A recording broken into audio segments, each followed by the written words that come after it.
Bethsabée, ou Batseba, était l'une des femmes de David et la mère du roi Salomon.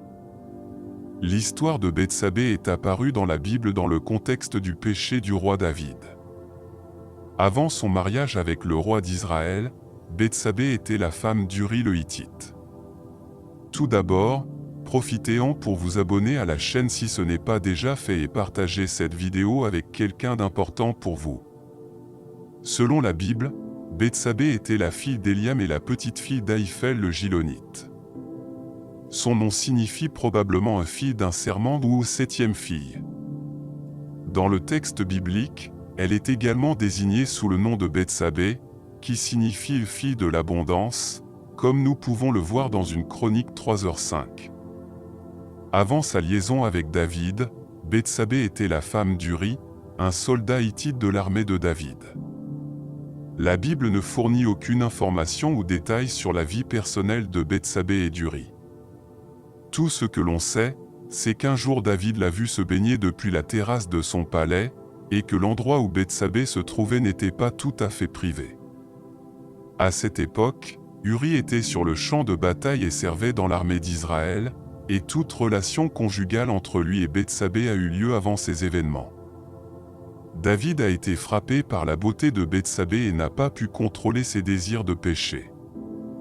Au début, il ne savait pas qui elle était, mais ses serviteurs l'ont rapidement informé qu'elle était la femme d'un de ses guerriers. Néanmoins, David ordonne que la femme soit amenée dans son palais, où il commet le péché d'adultère avec elle. Après avoir séduit Bethsabée, le roi David découvrit qu'elle était enceinte de lui. Il fit tout son possible pour faire croire à Uri que l'enfant était le sien. Pour ce faire, il a renvoyé Uri à Jérusalem dans l'espoir qu'il couche avec Bethsabée. Dans ce cas, Uri ne se douterait pas qu'elle est enceinte. Mais Uri refuse de rentrer chez lui et de coucher avec sa femme alors que ses compagnons sont sur le champ de bataille. David a même essayé de le faire boire, mais Uri n'a pas cédé. C'est à ce moment-là que David a sombré encore plus profondément dans le péché, en ordonnant qu'Uri soit placé en première ligne de la bataille pour être tué, comme nous le voyons dans 2 Samuel 11. Après avoir surmonté la période de deuil de Bethsabée due à la mort de son mari, David l'a épousée. Peut-être pensait-il à ce moment-là avoir résolu tous ses problèmes et que la réputation et l'honneur de Bethsabée étaient intacts. Tout semblait paisible et caché, mais Dieu avait observé ce que David avait fait et n'était certainement pas satisfait. Le Seigneur a envoyé le prophète Nathan pour révéler le péché de David et exposer sa détresse.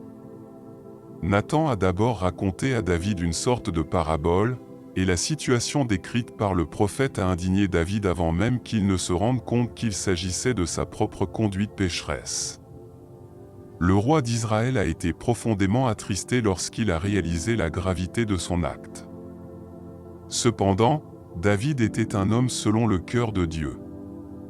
Il craignait l'Éternel et était sincèrement attaché à la volonté de Dieu. Le psaume 51 reflète sa profonde contrition lorsqu'il a reconnu qu'il avait violé la loi de l'Éternel, qu'il aimait et appréciait tant. Malgré son repentir sincère, l'enfant issu de son adultère finit par mourir. Plus tard, après s'être mariés légalement, David et Bethsabée ont eu 4 autres enfants ensemble, Salomon, Chiméa, Shobab et Nathan. De tous les fils de Bethsabée et de David, Salomon est sans aucun doute celui qui s'est le plus distingué. En effet, le couronnement de Salomon a eu lieu alors qu'un complot était en cours pour que son demi-frère, Adonia, prenne le trône d'Israël.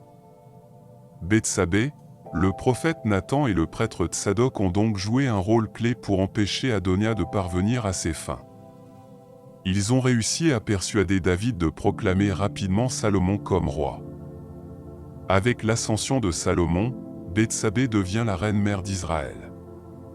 Plus tard, Adonia tente de persuader Bethsabée de demander au roi Salomon de lui donner la main d'Abishag.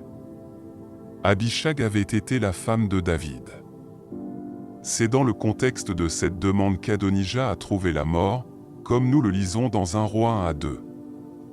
En outre, en tant que mère de Salomon, Bethsabée est mentionnée dans le Nouveau Testament lorsqu'elle est incluse dans la généalogie de Jésus décrite dans Matthieu 1h6. Si vous avez aimé cette étude biblique, cliquez sur le like et n'oubliez pas de vous abonner à la chaîne. Merci d'être avec nous, nous apprécions vraiment tous ceux qui commentent nos vidéos. Que Dieu vous bénisse.